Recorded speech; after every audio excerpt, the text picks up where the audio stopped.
Amém, queridos? Boa noite a todos. O tema da nossa célula de hoje, dando continuidade à nossa série Cristo. Nós falamos na primeira sobre... Quem se lembra aí? Qual que foi a primeira? E a mensagem Perfume. no coração de vocês, hein? Perfume de Cristo. Perfume. E a segunda? A marca. A marca de Cristo. E agora nós temos na nossa palavra de hoje a mente de Cristo. Amém? Será que a gente pode compreender a mente de Cristo? Será que a gente pode possuir a mente de Cristo? Aí é mais forte ainda, hein? Vamos ver o que o texto nos revela? 1 aos Coríntios, capítulo 2, vamos ler os versículos 14 até o 16. Do versículo 14 ao versículo 16, diz assim a palavra do Senhor. Ora, o homem natural não compreende as coisas do Espírito de Deus, porque lhe parecem loucura, e não pode entendê-las, porque elas se discernem espiritualmente. Mas o que é espiritual discerne bem tudo. E ele de ninguém é discernido, porque quem conheceu a mente do Senhor para que possa instruí-lo? Mas nós temos a mente de Cristo. E eu gostaria de repetir esse final. Mas nós temos a mente de Cristo. Queridos, isso é muito profundo. E nós vamos hoje tentar discorrer todo esse tema para que possamos compreender o que de fato é a mente de Cristo, como Cristo pensou, como Cristo pensa, como Cristo age. Isso nós estamos incluídos, inseridos dentro desse parâmetro, dentro dessa mentalidade. Amém? Para iniciarmos, eu quero falar um pouco sobre a mente. Eu fiz um estudo sobre a mente e pude aprender algumas coisas sobre a mente humana. E eu achei muito interessante. Eu separei algumas coisas. Eu acho que está gravando. Eu coloquei. Então, eu separei algumas curiosidades sobre a nossa mente. Eu vou ler. A nossa mente possui mais de 160 mil quilômetros de vasos sanguíneos. Olha que coisa interessante. 160 mil quilômetros. Ou seja, nós temos aqui uma distância que percorreria 2,5 voltas ao redor da Terra. Então, só de vaso sanguíneo na nossa mente, nós teríamos uma distância, se unisse todos eles, equivalente a 2,5 voltas sobre a Terra. E o nosso, muito embora o nosso cérebro seja relativamente pequeno e leve, comparado ao peso do nosso corpo, com a média mais ou menos de 2 quilos, é o peso dele. Mas, contudo, abriga cerca de 100 bilhões de neurônios. Isso corresponde a mais ou menos 12 vezes a população mundial. 100 bilhões de neurônios, conectados por 100 trilhões de sinapses. Ou seja, aí a gente já está falando de 12 mil por 1, comparado aos habitantes da Terra. E outro dado interessante, eu acho que os homens vão me matar agora, ou as mulheres, não sei. O cérebro da mulher é 10 vezes menor do que o homem. E aí eu pergunto, por que vocês são mais inteligentes, então? Já que o cérebro é 10 vezes menor do que o nosso. Mas aqui tem uma explicação científica. Mas tem uma maior densidade, vocês, mulheres, têm uma maior densidade de neurônio, ou seja, aquela massa cinzenta do cérebro, vocês têm uma densidade maior, o que faz com que vocês sejam capazes de realizar diversas tarefas ao mesmo tempo. Eu achei que isso aí fosse uma fantasia, mas não, queridos, é científico mesmo. Vocês têm a capacidade, a pastora Jéssica já falou claro ali, já testificando a ciência. Então, vocês, o Ricardo já está balançando o dedo falando que não. Então, a ciência já está testificando que vocês, de fato, são mais inteligentes do que nós. Bom, dando continuidade, o cérebro humano é mais fantástico e complexo que qualquer computador que o ser humano possa ter inventado em toda a história do Homo sapiens. Ou seja, ele pode armazenar 1.000 terabytes de informações. 1.000 terabytes de informações. Queridos, é muita informação, hein? Capaz de escanear e processar imagens complexas em até 13 milissegundos. Queridos, 13 milissegundos seriam 77 imagens por segundo. Em um segundo, o nosso cérebro é capaz de captar até 76 imagens detalhadas. As redes neurais artificiais, RNAs, que são modelos computacionais inspirados pelo sistema nervoso central, precisam de 40 minutos para processar o que o cérebro leva apenas um segundo. Olha a capacidade do nosso cérebro. Olha o que a engenhosidade que Deus fez ao nos criar. E dando prosseguimento. Nenhum de seus órgãos é tão complexo, nenhum dos órgãos do ser humano é tão complexo e funciona de maneira tão perfeita e engenhosa como o cérebro. Mais do que um membro do corpo, se trata de uma ferramenta e um gerador incomparável de ideias e pensamentos, além de responsável por controlar tudo em nosso corpo, de atividades conscientes e também inconscientes, através do seu id, do seu ego, do seu superego. Então, ou seja, nós temos, não vou nem falar um computador, porque é muito mais do que isso.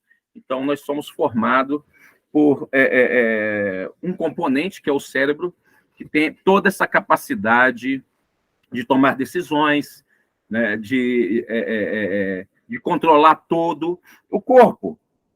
E a palavra de Deus diz um versículo que me chama... E quando eu vejo tudo isso, quer dizer, eu vejo como se fosse um universo, tá?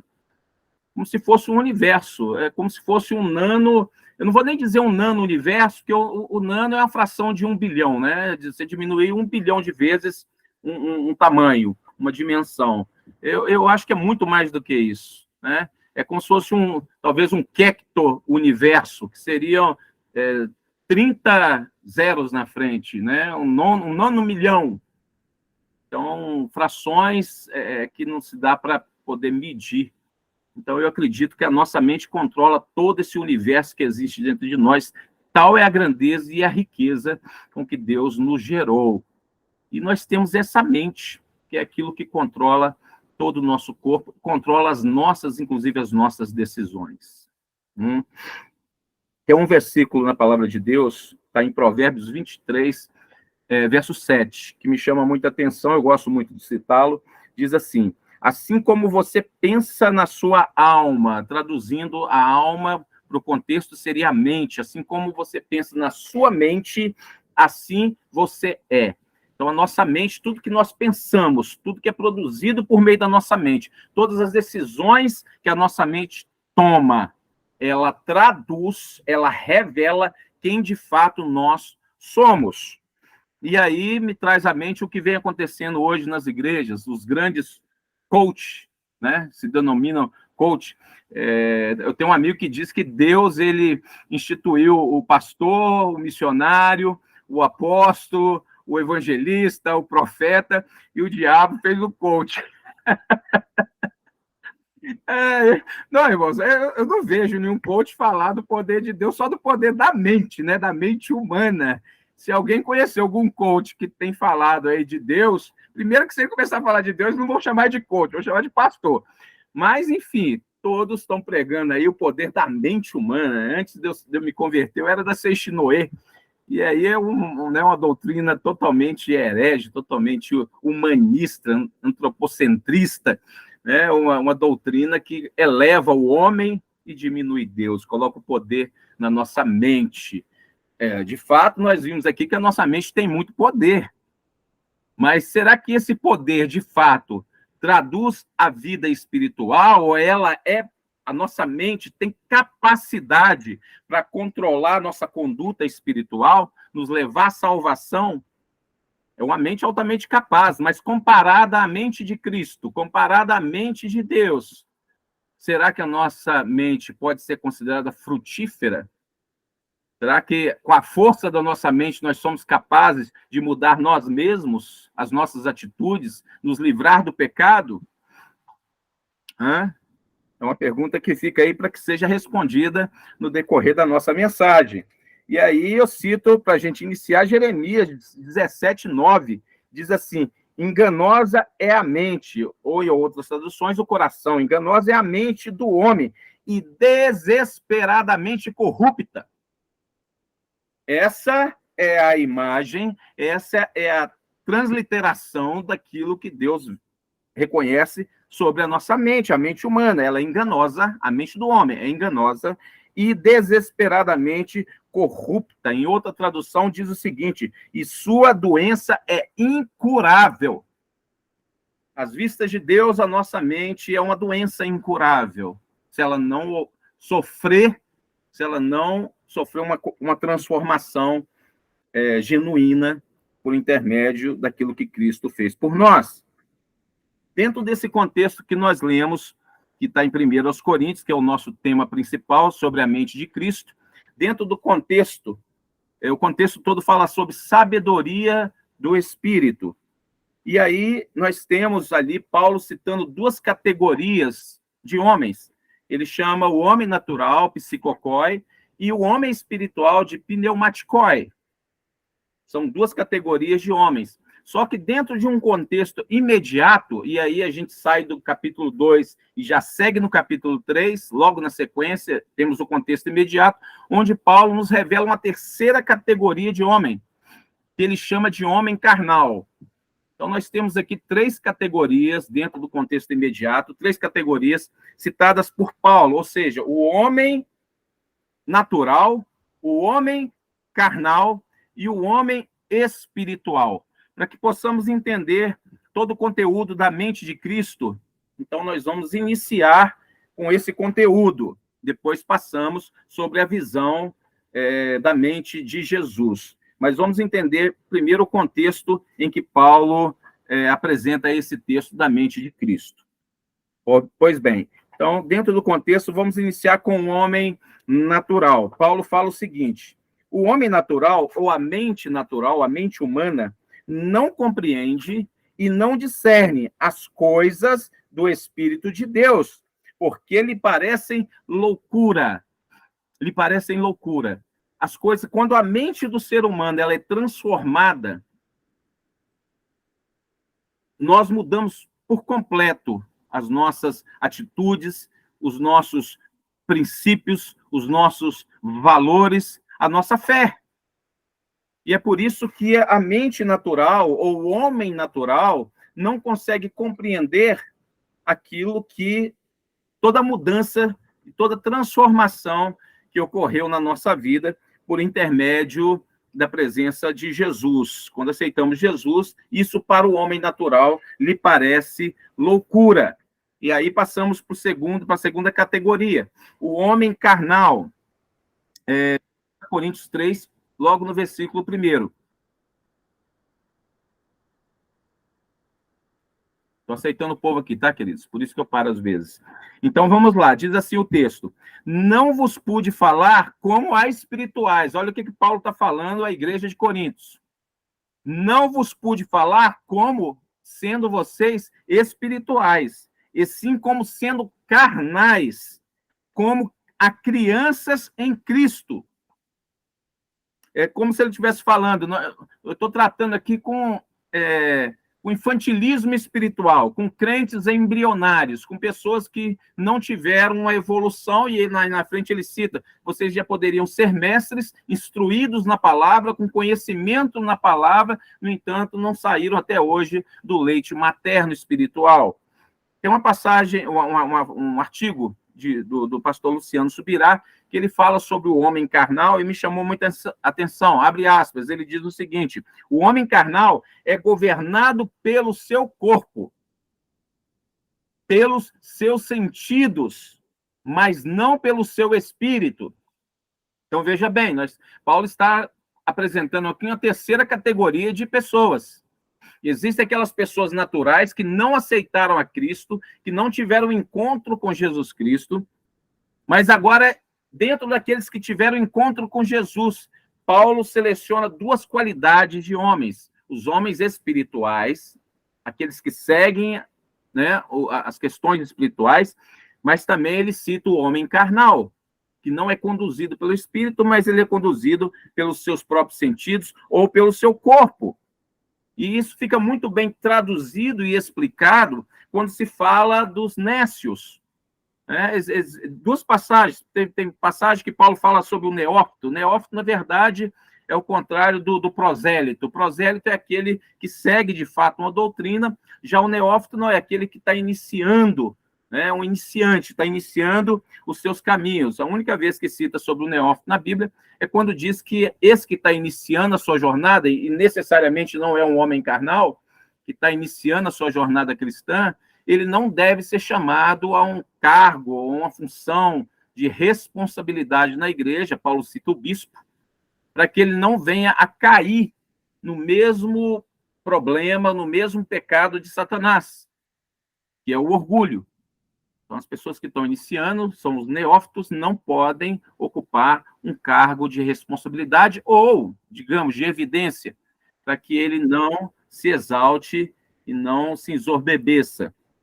Mas Paulo, quando menciona do nécio, ali ele já está falando de alguém que tem conhecimento, mas não coloca em prática. Alguém que vive os dois lados da moeda, como se fosse aquele no popular que a gente fala, que não sai de cima do muro. Esse é o nécio.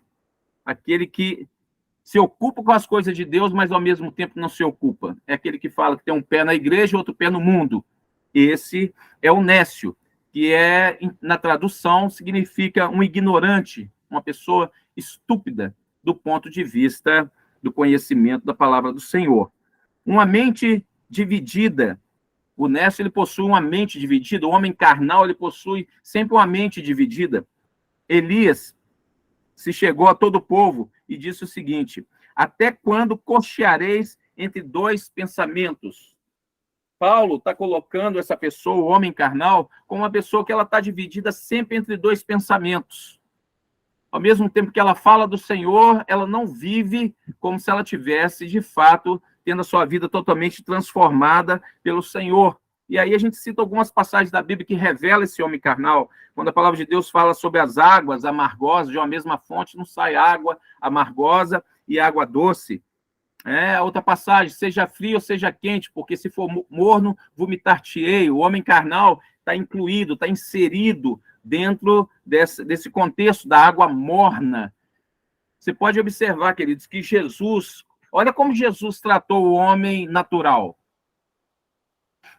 Jesus, quando ele tratava o homem natural, ele tratava com amor, porque era alguém que não conhecia o amor de Cristo, alguém que precisava conhecer o amor de Cristo. Agora, quando ele tratava com os nécios, quando Jesus tratava com os fariseus, quando aqueles que faziam da palavra de Deus um sincretismo, misturava tudo, e misturava água doce com água amargosa, misturava, não era quente nem frio, mas era morno. Jesus repreendia, Jesus falava palavras severas, duras, que é o caso dos fariseus, dos saduceus.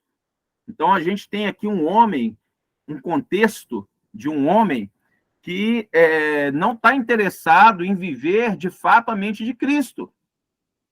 Ele quer viver segundo os desejos, sentidos, aquilo que ele pensa que ele deve viver.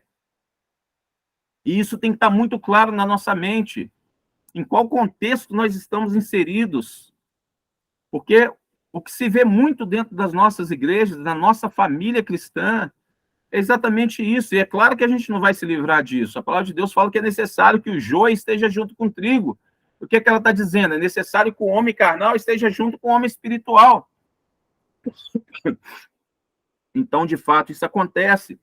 Mas a palavra de Deus também nos alerta que nós não podemos pôr remendo novo em pano velho. O que a palavra de Deus está dizendo? Que nós não podemos pegar a palavra de Deus, colocar dentro de nós, sem desfazer do velho homem. A gente não pode pôr um remendo novo, que é a palavra do Senhor, que é tudo aquilo que nós aprendemos quando entregamos a nossa vida ao Senhor, sem desfazer do velho homem.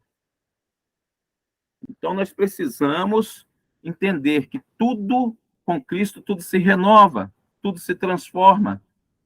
Nossas vestes são totalmente transformadas. Então, é muito importante entendermos a posição e o que representa um homem carnal dentro de um contexto, dentro do corpo de Cristo. É uma mazela, é algo nocivo.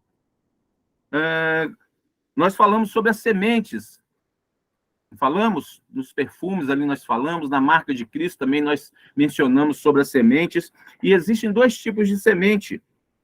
A palavra de Deus fala em Deuteronômio 22, 9, não semearás a tua vinha com dois tipos de semente, pois a semente má, diz o texto, pode destruir a colheita. A palavra de Deus o tempo todo está nos admoestando no sentido de que nós, como homens espirituais, temos que agir como homens espirituais e transformar a nossa mente como homem espiritual. E jamais sermos divididos, ou jamais gerarmos dois tipos de semente. Nós falamos também na mensagem passada, batemos nessa mesma tecla, eu disse que todas as nossas mensagens aqui sobre Cristo, essa série, está muito linkada uma com a outra. Nós falamos sobre a parte de Paulo, quando Paulo fala a Coríntios, que ele fala para não mercadejar a palavra de Deus. E na tradução significa não adulterar, não mascatear, não fazer da casa de Deus uma casa de comércio lucrativa. No original da Capaléu. E essas passagens a gente encontra lá em Isaías 1:22 também, quando eles pegavam os licores e adulteravam licor ruim com licor bom. Em outra passagem de Coríntios também está o mesmo termo Capaléu, quando diz o seguinte, que eles pegavam, né, os comerciantes inescrupulosos, eles pegavam vinho ruim, misturavam vinho novo, para poder lucrar de forma indevida com o povo. Então, Paulo alerta sobre isso. A palavra de Deus, ela não pode ser misturada. Você não pode pregar o evangelho e viver outra coisa. O homem espiritual, ele tem que viver aquilo que ele prega. Ele não pode misturar água amargosa com água doce. Ele não pode semear dois tipos de semente, a semente má e a semente boa, porque a má vai estragar a boa. Você semeia uma semente boa, você fala de Cristo, mas, por outro lado, você está dando um péssimo testemunho, você está jogando uma semente ruim. Aquela semente ruim que você está jogando com o seu testemunho vai matar a semente boa. E a semente, quando você prega a palavra do Senhor, então você não pode mercadejar a palavra de Deus, você não pode mercadejar a sua vida. Se você professa a sua fé, se você vive Cristo, viva intensamente, não só nas suas palavras, também nas suas atitudes, no seu testemunho, entre quatro paredes, seja em público, ou seja você sozinho. Que possamos viver com intensidade a palavra de Deus como homem espiritual. E aí a gente entra na terceira categoria, que é o homem espiritual, o pneumaticói que Paulo fala, diz assim o texto, o homem espiritual discerne bem tudo, porque tem a mente de Cristo. Queridos, nós temos a mente de Cristo, não sou eu que estou dizendo, o texto nos garante. Nós temos a mente de Cristo. Dentro da perícope Sabedoria do Espírito, que é o texto que nós lemos primeiro aos Coríntios, fala o seguinte, falamos da sabedoria de Deus oculta em mistério, a qual Deus ordenou antes dos séculos para a nossa glória. E aí a gente vai lá em Isaías 64:4, texto que eu já li para vocês. Porque desde a antiguidade não se ouviu, nem com ouvidos se percebeu, nem com os olhos se viu um Deus além de ti, que trabalha para todo aquele que nele espera. E dando a sequência em Coríntios, na continuidade, Paulo, citando esse texto de Isaías 64, ele fala, assim como está escrito, a qual nenhum dos príncipes deste mundo conheceu, porque se a conhecessem, nunca crucificaria o Senhor da glória. Mas como está escrito onde? Aonde a gente leu, Isaías 64:4.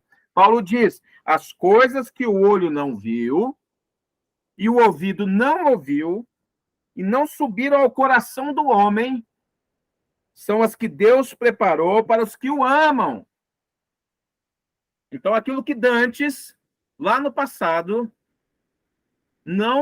eles não tinham acesso, Deus nos revelou para todos aqueles que o amam, para que o olho pudesse ver e o ouvido ouvir e subir ao nosso coração.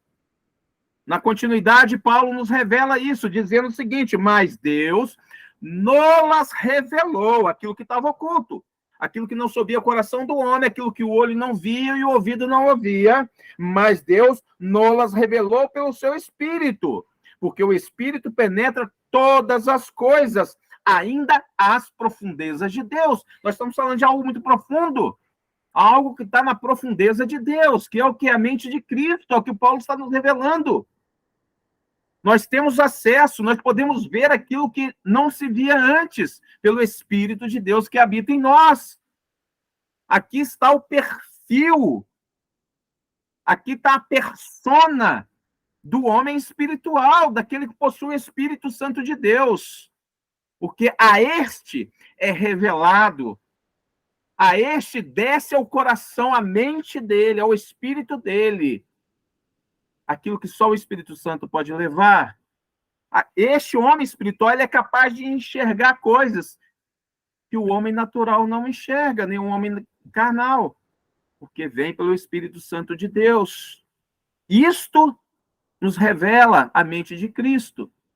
Acesso ao profundo de Deus, é o que a palavra de Deus está nos ensinando. Nós temos acesso ao profundo de Deus.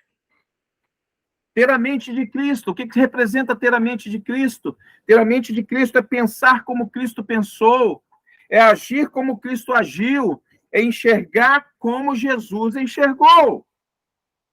E agora, com isso, com essa visão dos homens, principalmente no tocante ao homem espiritual, nós podemos agora ingressar, então, dentro das dimensões da visão da mente de Cristo.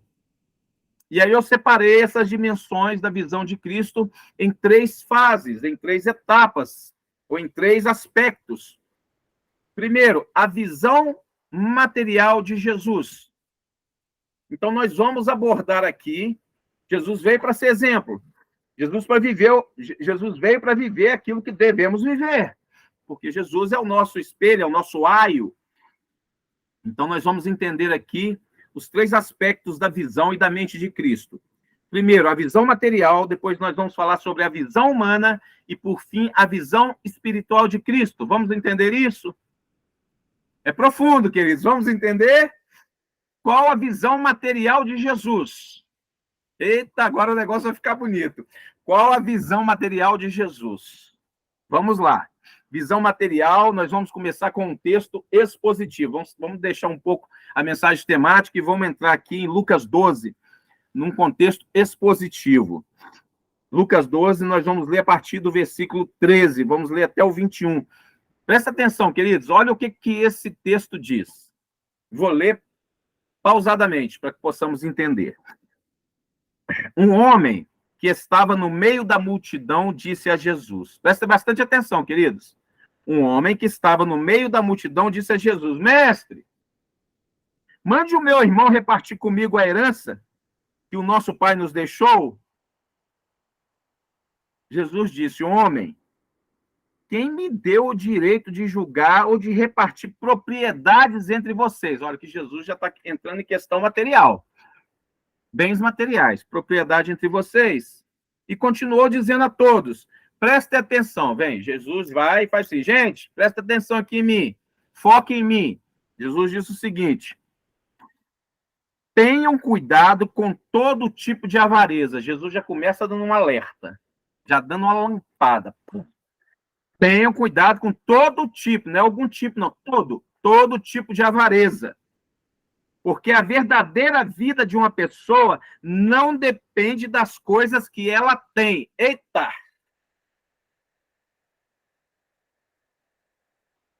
Muitas vezes a gente vê igual o mundo, né, querido? A gente olha tudo, a gente analisa segundo as questões materiais. Olha a sacudida que Jesus está dando. Porque a verdadeira vida de uma pessoa não depende das coisas que ela tem, mesmo que sejam muitas. Ainda que sejam muitas. E continuando. Então, Jesus contou a seguinte parábola. Pronto, agora ele já entra na parábola, que é o que Jesus gosta de fazer. As terras de um homem rico deram uma grande colheita. Então, ele está dando exemplo aqui de um homem afortunado. Então, ele começou a pensar. Então, o homem começou a pensar com o quê? Com a mente. Eu não tenho lugar, o homem pensando, eu não tenho lugar para guardar toda essa colheita. O que é que eu vou fazer? Ah, já sei, disse para si mesmo, o homem rico. Vou derrubar os meus depósitos de cereais e construir outros maiores ainda. Neles guardarei todas as minhas colheitas, junto com tudo que eu tenho, com toda a minha riqueza. Então direi a mim mesmo, homem feliz, você tem tudo de bom que precisa para muitos anos. Como dizem alguns aí, né? Por 2, 3, 4 gerações. Agora descanse, coma, beba e alegre-se. Mas Deus lhe disse, seu tolo, seu louco, essa noite você vai morrer. Aí, quem ficará com tudo que você guardou? Jesus concluiu. Jesus vai concluir. Faz a parábola e vai concluir. 2 pontos, abre aspas. Isso é o que acontece com aqueles que juntam riqueza para si mesmos, mas para com Deus não são ricos. Queridos, eu quero... Não, vamos deixar para falar mais para frente, porque essa parte aqui é fantástica. Olha o que Jesus fala. Juntam riquezas para si mesmos. Já dá para ter um feedback aí, o que Jesus está falando aqui? Vamos lá. Como é expositivo, eu separei aqui as principais partes do texto. Deixa eu ver se eu estou dentro do meu... Ih, meu Deus do céu, já está 8h40. Era para estar terminando essa parte aqui em 8h30.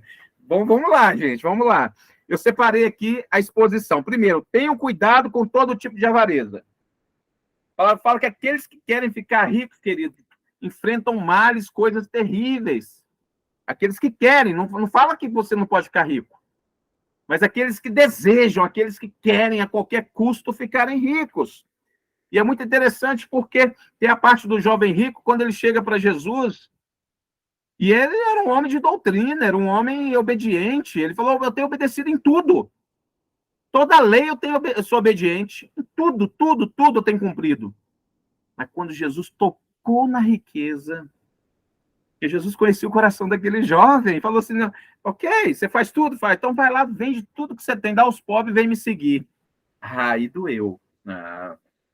Mamon eu não largo, não. Sou obediente a Deus, mas mamonzinho está do meu lado aqui, ó. Porque é a minha garantia, é o meu dinheiro, são as coisas que eu tenho. Essa é a minha garantia, queridos. É fácil entender quando alguém segue a Mamon, porque Mamon é terrível, né? Deus chama de Mamon Deus, né? Você segue a Deus ou você segue a Mamon? Porque é tão... Como que eu posso dizer isso? Sei... É tão sutil. Eu não sei o termo que eu uso, sabe? Você está com Deus ou está com Mamon? A partir do momento que você não deposita a sua confiança em Deus e joga a tua confiança no dinheiro, você já não está servindo a Deus, mas você está servindo a Mamon. Queridos, a nossa confiança precisa estar... Jesus, toda a visão material dele, tudo quando Jesus fala sobre a questão material de bens, de propriedade, Jesus coloca que a nossa confiança, o nosso coração, o nosso tesouro, tudo tem que estar no Senhor. Jesus nunca foi contra a riqueza. Eu não sou contra a riqueza. Eu só não quero riqueza para minha vida se for para eu, de alguma forma, abandonar o meu Deus. Eu não quero, eu falo com Deus, Deus, não me dê. Não me dê. Me dá aquilo que eu vou poder honrar o Senhor. Nós estamos lá no grupo do pastor Écio e quem deu a primeira mensagem lá contou um negócio fantástico sobre o escritor daquele livro, o autor do livro Amor Louco, que é o que a gente está estudando, né? Ele precisava muito, a igreja dele cresceu muito, tinha 5 mil membros, e ele orou a Deus, falou, Senhor, faça de mim um homem rico, porque eu não consigo fazer a obra do jeito que eu preciso, faça de mim um homem rico, que eu vou pegar toda a minha riqueza e vou investir na tua obra. E aquilo ali, ele até esqueceu essa oração, e ele escreveu casualmente o livro Amor Louco, é um sucesso mundial hoje, e esse livro trouxe para ele grandes riquezas. Parece que em 3 países ele já tem fundações, está para vir no Brasil aqui agora, eu acho que esse mês. Então, Deus transformou ele num homem rico, e toda a riqueza dele é empregada dentro do Evangelho. Acabou. A questão não é se é rico ou se não é rico. A questão é onde você emprega a tua riqueza, onde você coloca a tua confiança. Porque tem pessoas também que não têm dinheiro, não é rico, é pobre, do ponto de vista financeiro, às vezes até miserável, e também não confia no Senhor. Ainda confia no pouco que tem. Então não se trata da quantidade, mas da onde está o seu coração. Segunda parte, a verdadeira vida de uma pessoa não depende das coisas que ela tem, disse Jesus, mesmo que sejam muitas. Por quê? Porque não é na força do nosso braço. Hoje a pessoa pode ter muito dinheiro, amanhã pode não ter nada. Nós falamos aí na última mensagem sobre os super-homens, né? Quantos super-homens que a gente conheceu aí, homens que se consideravam super, que foram vencidos por pequenas criptonitas, homens que tinham dinheiro, que estavam abastados, cheios da fortuna, e da noite para o dia ficaram pobres. Que garantia o sistema te dá que o teu dinheiro vale alguma coisa? Pode valer muito hoje, como na Venezuela, hoje já não vale nada. Você tem que carregar um caminhão para você poder comprar uma bicicleta, um caminhão de dinheiro. Aonde está a tua confiança? Onde está a tua garantia? Terceira parte da palavra de Jesus. Homem feliz, ele diz. Homem feliz, porque tem muito. Falsa felicidade apoiada naquilo que essa vida pode oferecer. A falsa paz. A pessoa deposita a felicidade dela, a paz no mundo. Jesus falou, a minha paz vos dou, mas eu não vou lá dou como o mundo a dá. Não se turbe o vosso coração. E quando Jesus fala disso, ele está falando de morada. Porque as pessoas põem a sua confiança na sua morada. Mas Jesus não está falando de morada eterna. Eu te dou a minha paz. A minha paz vos dou, não como o mundo a dá. Se não tivesse morada, eu vos diria, iria e prepararia morada para vocês, mas a morada de vocês já está pronta. Querido, e quando eu falo de morada pronta, minha mente viaja. Não sei se vocês viram aí um projeto que tem naqueles países lá, árabe, de montar uma cidade que é toda em vidro, uma coisa fantástica, de outro mundo. Você olha lá, elevadores horizontais, os metrôs flutuantes, aqueles negócios assim, bem hollywoodiano. Aí eu fico pensando, gente, isso não é nada, isso é lixo perto da morada de Deus, da morada celestial, e às vezes a gente fica pensando que é só uma casinha, mas nós vamos viajar esse universo todo, gente, esse universo vai ser todo povoado, nós vamos ser reis, nós vamos ser juízes, nós vamos ser governadores, nós vamos... Queridos, meu Deus do céu! E a gente fica investindo aqui. Sabe o que eu fico pensando? Às vezes eu faço uma comparação seguinte, olha, é verão, estou numa casa, me imagino, numa casa de praia, estou numa casa de praia e eu ganhei 1 milhão. Não ganhei não, tá, gente? É só a força de expressão. Eu ganhei 1 milhão e aí eu estou com 1 milhão na mão. E eu aluguei no Airbnb essa casa aí por 15 dias. 15 dias. E eu estou com 1 milhão na mão. Mas depois de 15 dias eu tenho que voltar para minha casa. Para minha morada mesmo, onde está minha família, minha esposa, meus filhos e tal. É só 15 dias. Aí o que eu vou fazer com esse 1 milhão? eu vou investir aqui nessa casa de verão aqui dos outros. Vou jogar 1 milhão aqui, porque eu vou passar 15 dias e eu quero aproveitar o máximo. Então, eu vou pegar 1 milhão e vou investir aqui. Querido, se o seu pensamento é esse, eu tenho uma casa de praia lá em Vitória. Se você quiser investir 1 milhão lá, pode investir. Se deixa ficar 15 dias. Queridos, não. Nós precisamos investir naquilo que é nosso. E é essa visão de Cristo o tempo todo. Gente, vocês podem divertir aqui 15 dias, não tem problema não. Como a palavra de Deus fala, é um palmo, né? A nossa vida é um palmo, perto da eternidade. Você pode divertir aqui, ó. Quer um dinheirinho? Tá bom, vamos divertir, vamos. Mas tudo é para a honra e glória do Senhor. O dinheiro que Deus nos dá, o que a vida nos dá, não é nosso. Nem nós somos de nós mesmos, não somos propriedade nossa. Não temos nada, não levamos nada desse mundo. Foi o que Jesus falou aqui, louco. Chama de doido, louco, tolo. Você vai morrer hoje, o que você vai levar? Para quem que você vai deixar essa fortuna toda? Falsa paz. O mundo hoje, ele quer te vender uma visão hedonista, que é a visão do prazer. É você viver prazer, é você gastar com prazer, é você gastar com você mesmo e fazer você esquecer o reino de Deus. Dando continuidade. Jesus tem misericórdia, Jesus do tempo. Louco, devemos ser loucos para o mundo, mas não para Deus. Para o mundo nós somos loucos, mas para Deus louco é aquele que não investe naquilo que é celestial, é aquele que não investe naquilo que é eterno. Este para Deus que é louco. E aí eu te pergunto, você é louco para o mundo ou você é louco para Deus? Você é louco na visão do mundo para o homem natural, ou você é louco na visão de Deus? Ajuntar riqueza para si mesmo, mas não para Deus. O problema aí não é ajuntar riqueza. É ajuntar riqueza na conclusão de Jesus, na conclusão do texto, Jesus falou, concluindo, não ajunteis riquezas para si mesmos. O que Jesus está ensinando?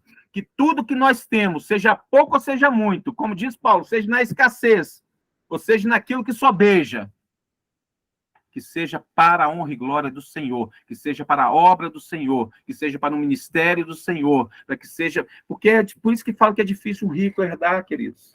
Sabe por quê? Porque o rico não quer dividir. Mas, muito embora eu conheça homens de Deus que são riquíssimos, que têm, né? E não é milhões, não, queridos. Já está beirando lá a questão de bilhões. Que vive para o evangelho hoje, que está lá no Nordeste agora, fazendo obra missionária. Com empresa que vende, não é só para o Brasil, na América Latina todinha. Se eu chegar aqui e olhar na minha janela, eu vou ver o produto dele aqui em mais de 100 casas. Está lá. Eu não sei se eu tenho essa fé, não. Por isso que eu falo, Deus, se eu tiver, pode me dar que eu vou evangelizar e eu vou fazer, vamos pôr para quebrar mesmo esse negócio aí. Agora, se for para eu me desviar, Deus, eu não vou nem me desviar, não, para enfraquecer na fé, não me dê. Não me dê. Deixa eu ficar no perrengue mesmo, mas vou chegar igual daquele vídeo que eu coloquei lá, né, da Gabriela, chegando lá no final da maratona, toda quebrada, toda destruída, para poder cruzar a linha de chegada, nem que eu tenha que chegar quebrado, querido, mancando, rastejando, mas eu vou chegar. Amém? Vamos chegar, amém? Riquezas são para propósitos e não para nós mesmos. Riqueza, tudo que temos, é para propósitos e não para nós mesmos. Jesus, olha o que eu vou falar aqui agora, queridos. Jesus foi o maior empreendedor, o maior investidor que o mundo já conheceu. Porque Jesus ensinou a empreender, Jesus ensinou a investir naquilo que realmente é lucro. Por isso que Paulo fala, o viver é Cristo, mas o morrer é lucro, porque o nosso lucro não está aqui. O que vai ficar aqui são dividendos. Não vamos levar nada, não temos nada, queridos. Nada. Até a casa que a gente compra, a gente paga para ficar nela. O carro que a gente compra, a gente paga. A gente paga para tudo. Não temos nada. Absolutamente Nada, não levamos nada desse mundo. Então, tudo que nos é dado, queridos, coloque na sua mente, empreenda. Como que eu vou empreender? Fazendo isso gerar lucro. Olha o que a palavra de Deus fala na palavra dos talentos. Na parábola dos talentos, o que Jesus fala? Sobre você multiplicar dentro do reino. E olha que aquele que não multiplicou, Jesus falou assim, por que você então não depositou para que rendesse juros? O que Jesus está falando ali? Se você puder pegar aquilo que você tem, aquilo que eu te dei, e você multiplicar isso, evangelizando, ganhando almas, se você puder multiplicar isso com ações, multiplique. Se você não puder, invista na vida daquele que faz. Invista na vida, deposite na vida daquele que faz, porque vai gerar lucro para você também. Mas não, tem pessoas que, além de não fazer, não investem na vida de quem faz. E ele guarda aquele talento. E a palavra de Deus é dura para quem faz isso, porque fala, o seu destino é no lago de fogo. E eu não estou fazendo aqui apologia à destruição, não, queridos. Eu estou falando a realidade, aquilo que Cristo nos ensinou, aquilo que Cristo nos alertou. Eu espero que ninguém tenha a intenção de ver se isso é verdade ou não e provar e chegar, realmente, queridos, estou aqui no Lago de Fogo, o negócio é feio mesmo e Jesus falou a verdade. Queridos, não, gente, vamos acreditar nisso e vamos viver a vida como tem que ser vivida. Jesus, o maior empreendedor e investidor. Não invista seu tempo, não invista os seus recursos naquilo que não é seu e é temporário, mas invista naquilo que de fato é seu, daquilo que de fato, que o mundo espiritual é muito mais real do que o nosso mundo natural. De fato, invista naquilo que é eterno. Por isso que Jesus falou, a traça não corrói, a ferrugem não destrói. O que ele está falando? Do tempo. O tempo não pode destruir aquilo que é eterno que Deus te deu. E muitos estão investindo, aliás, muitos estão fazendo como filho pródigo, tá, queridos? Que estão querendo a herança antes do tempo. Falam, não, pai, me dá aí, me dá, sou filho, né? Eu decreto, me dá aí o que é minha parte, me dá meus direitos aí, né? Eu quero isso, eu quero aquilo outro, e começa a exigir do pai. Começa a exigir. Tem direito, queridos, peçam a vontade do Senhor, Deus, se é a tua vontade, me dê. Porque Deus tem um plano melhor, queridos. Deus precisa olhar no nosso coração, sabe o que é, queridos? Um coração temente, um coração que fala assim, não, Deus, eu estou disposto a fazer a tua vontade, eu não sou dono de mim mesmo. Eu estou aqui para cumprir os teus propósitos, fazer a tua vontade, exercer o meu ministério. Eu estou aqui para poder cumprir aquilo que o Senhor me determinou, aquilo pelo qual eu vim para esse mundo, cumprir a tua vontade. E isso independe, queridos, da nossa conta bancária. Mateus 6, 19 a 21 fala o seguinte, não ajunteis tesouro na terra, não, como diz o texto, não ajunteis riquezas para si mesmo, onde a traça e a ferrugem tudo consome, onde ladrões minam e roubam, que são as perdas inesperadas, mas ajuntais tesouros no céu, onde nem a traça nem a ferrugem consomem. Como que a gente pode ajuntar tesouros no céu, queridos? Me fala.